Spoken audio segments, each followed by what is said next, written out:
I usually start all my recording with some stretching because we spend so much time sitting. Welcome to the Destination Workplace Show, a podcast that inspires CEOs, real estate, workplace, and HR leaders to create meaningful and purposeful employee experiences inside and outside of the office. My name is Nelly Hyatt, and I'm a work futurist. And I'm sitting down with leaders to talk about the future of the workplace, their vision and ambition for the next generation of employees, and how to have an impact. I'm the creative director at One Workplace. So the role I have there is leading our design organization.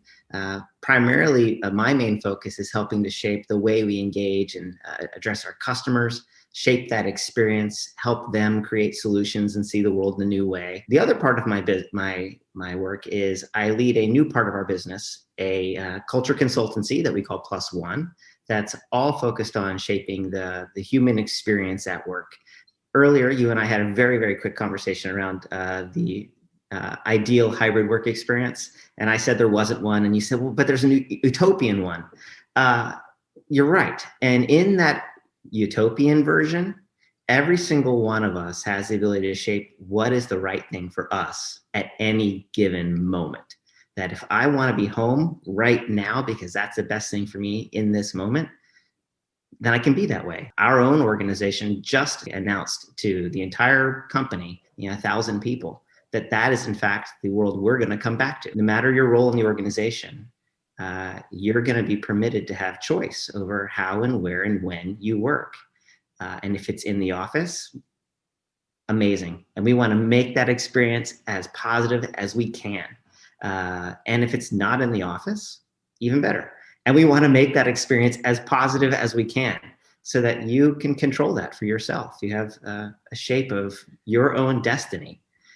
And what's so funny is to think that I've worked my entire professional life, and until a year ago, I never had that. I'm an adult. I make okay decisions most of the time. But that choice, frankly, probably wasn't mine. How awesome is it to now be in the place where it is? I think I want to echo what you say because I relate to it so much. When I realized that many friends of mine had to quit a job because they wanted to move closer to family and their company wouldn't support them in their choice, or they had to leave a certain place, a certain community, to move to a new place to accept a job, I want that to be seen as crazy in the next few years. When we have access to laptop, to a digital environment, we've had access to them for the past 10 years, we should have been embracing work from anywhere movement already a while ago. And it's funny because you talked about this also, but very often people ask me, so what you want is that everybody's remote? Is it why you always promoting remote work or embracing? I'm sure you have the same. And I'm like, no, actually, if people are not forced to come to our offices, we're going to have to design amazing offices for them to choose to come. And when we don't have this force equation, we actually create spaces that bring a lot more value to them. This is a chance to rethink why we go anywhere, honestly, in some points. But if we're going to go to a place that our organization is a part of, that you get to be a piece of the physical experience of the organization or the company or the enterprise, it doesn't necessarily have to be because you want to go sit there and answer emails. It should be for something far more important and far more experiential.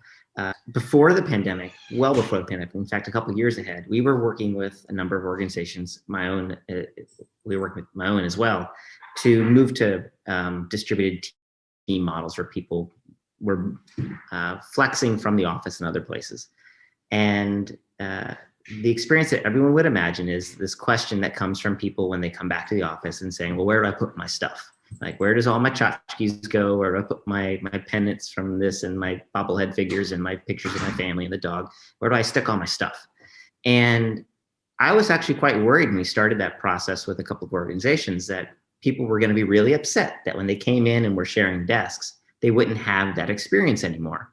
And so we were trying to design all these ideas of adjacent places that people could put stuff for no other reason than just they felt like they had to have stuff around them. It never happened.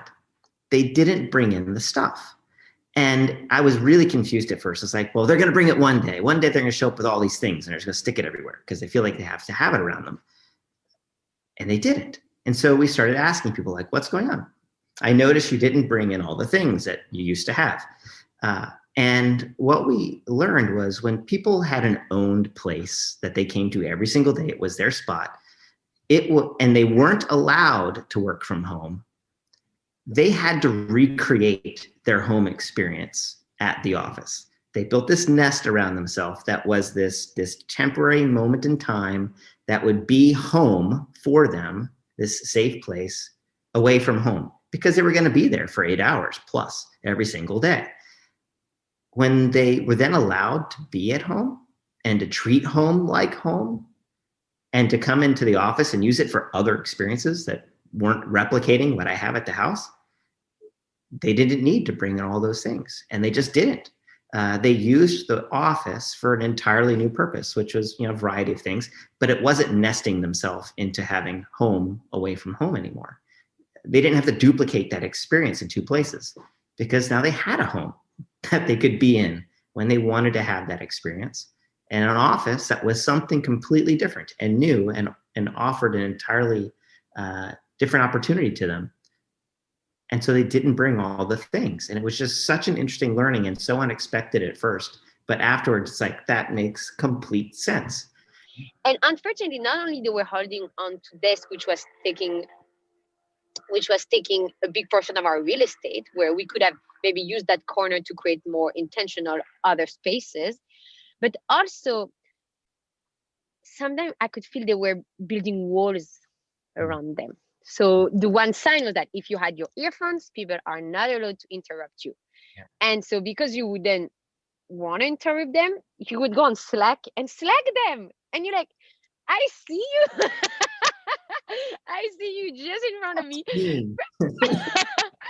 No, but you were like, wait, I want to tell you something, but it looks like you build a wall around you, almost pretending you're not here, but you're here. So I'm poking a hole in the wall, and I'm gonna virtually poke you. And that's something maybe we can learn from, like, working from home. When I'm home, I would put my Slack like light on, and you ask me if I'm here, but the fact that you don't see me, then there's not this disconnect. I'm like, wait, I see you. You're here. And actually, when you decide to show up in the office, I never have this feeling anymore. I know that day you decided to come to the office because you want to be interrupted. You want to be asked question. You want to ask question yourself. You want to be brought into rooms where there's a brainstorming or there's a workshop. And actually, that removed the walls that we had in the office, even though we were in open floor plan areas. When you show up, I know exactly that the door is open for me to poke you. 10 years from now, someone's going to look back and say, what a counterintuitive thing it was to send people to all sit shoulder to shoulder at a bench with no privacy or division, where everybody put earphones and blinders on for no reason. Yeah. Spend 6 hours a day in the car commuting back and forth to do that. It's crazy. The physical environment is more important now than it's ever been, because those moments matter.